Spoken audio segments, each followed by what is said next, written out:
Este estruendo despertaron los habitantes de San Juanico. Cientos de personas no entendían lo que pasaba.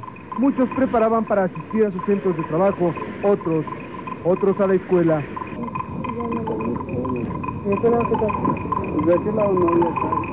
Nadie entendía lo que ocurría, pero la explosión se asociaba inmediatamente a las plantas gaseras que rodeaban el lugar y a una planta que se encontraba cerca, y esto aumentaba el temor.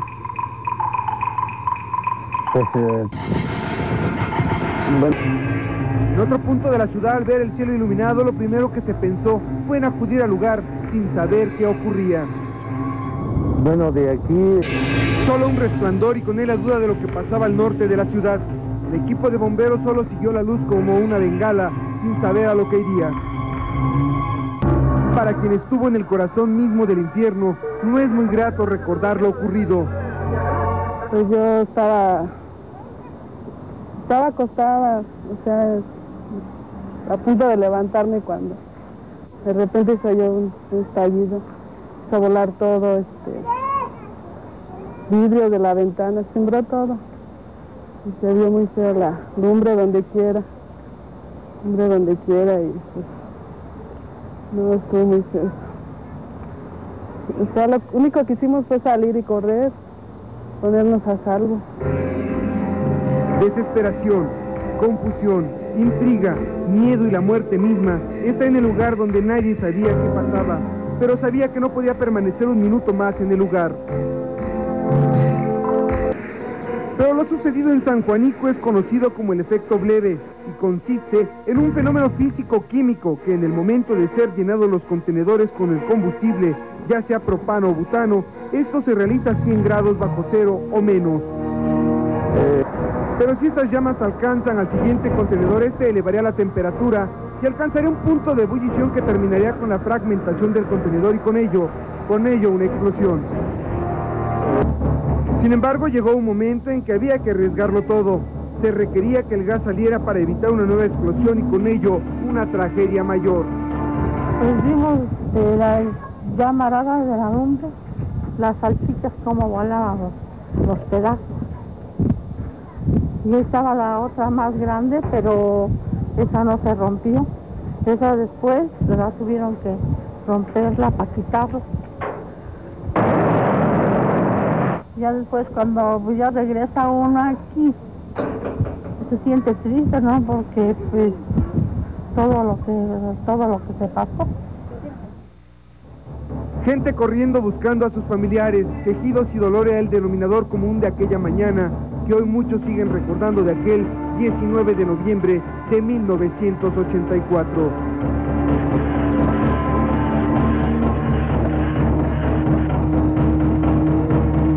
Recorrer las calles de San Juanico han quedado presentes los recuerdos de aquel 19 de noviembre. Donde había casas, hoy existe un parque recreativo, que en otros solo queda una cruz, que se levanta como guardián de aquellas almas. Pues sí. En medio de la desgracia de un trabajo que nadie quería hacer, pero que se tenía que realizar, y era recibir los cuerpos y tener que hablar con los familiares. Clasificar los cadáveres me refiero a ayudar a mover los cuerpos, a tratar de ver que trajeran algo que pudiera identificarlos. Cuando llegaba a preguntar a alguna persona que un cuerpo con una medalla, una esclava, un diente de oro, situaciones de ese tipo, pues entonces por lo que nosotros los habíamos tomado, los habíamos tocado, pudimos identificar y decirle, sabe que se encuentra en este lugar. Decirle a una persona, a un familiar, su familiar está muerto, es algo de lo más difícil. Para una persona que tiene 15 años es algo de lo más difícil que existe, porque, vamos, la vida no nos prepara para esto, hasta que llegan ese tipo de situaciones y tenemos que afrontarnos, ponernos fuertes y tratar de consolar a las personas, decirle, tu familia murió. Los paramédicos no solo lucharon contra las lesiones mismas que padecía la gente, sino también contra la desesperación de muchas familias que aplicaban remedios caseros a las graves heridas que en muchos de los casos causaban más daño. Las llamas continuaban y era una lucha contra el reloj. Había que apagar el siniestro a como diera lugar y para ello había que entrar al lugar mismo. La angustia se hizo presente, no había forma de sacarlos y el gas seguía consumiendo lo que encontraba. Los elementos eran pocos en ese momento, lo que importaba era tratar de salvar el mayor número de vidas, aunque la impotencia también se hacía presente. Pero hay cosas que no se olvidan. En los recorridos que se realizaban, los cuerpos de auxilio por las calles humeantes de San Juanico. Nada quedó en pie. A medida que los cuerpos de apoyo avanzaban, encontraban rastros de desolación, desesperación y la búsqueda de una respuesta a lo que había ocurrido. A pesar del esfuerzo, los recursos eran insuficientes, aun cuando la Cruz Roja, bomberos, Serum y otros se coordinaron siempre, la angustia estuvo presente.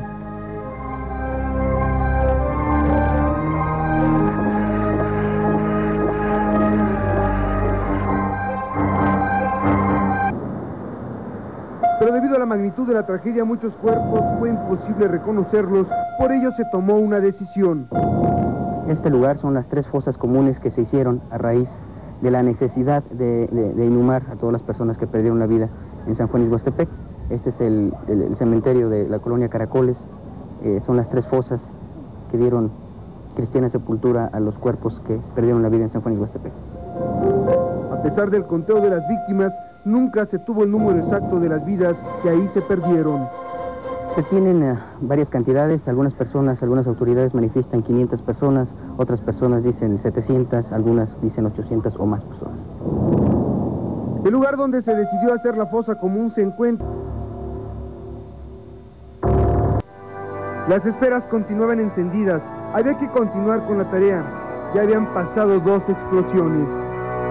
La presión continuaba, había que entrar a la colonia. Mucha gente ya había sido colocada en los jardines del Instituto Politécnico Nacional, acondicionados como centros de apoyo médico. Lo único que pudimos hacer en primer término es poner a mi familia, en un lugar a salvo. Nos fuimos al Instituto Politécnico Nacional, a los jardines del Poli, y posteriormente, por medio de una ambulancia de la Cruz Roja Mexicana de Polanco, regresamos a la zona del desastre, teniendo la oportunidad de colaborar en la delegación política de San Juan Ixhuastepec, recibiendo y tratando de clasificar los cadáveres que llegaban, ayudando en lo que se podía, ayudando a las personas que requerían en algún momento de agua, de lo necesario para seguir continuando con la labor. Eso es lo que pudimos hacer. Dicen algunos que se podía sentir a varios metros de distancia el calor. Lo que los ojos de todo aquel que llegaba al lugar era difícil de explicar, el panorama de tristeza. Lo que fuera tan solo un campamento de la Cruz Roja en 1984, hoy se ha convertido en una delegación de la Cruz Roja, tan pequeño en tamaño pero grande en su apoyo en su momento. Estos los hechos que aquejan a nuestra sociedad, un incidente que impactó a la opinión pública del cual poco se habló. Se habla de culpables pero nadie los señala. ¿Cuánto vale una vida? Que el silencio es a veces lo mejor para algunos.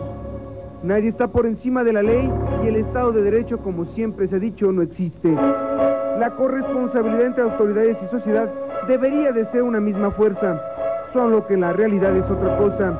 Familias dañadas, olvidadas, con promesas no cumplidas y con un gran daño. Sin embargo, el silencio por 3 monedas siempre ha sido mejor.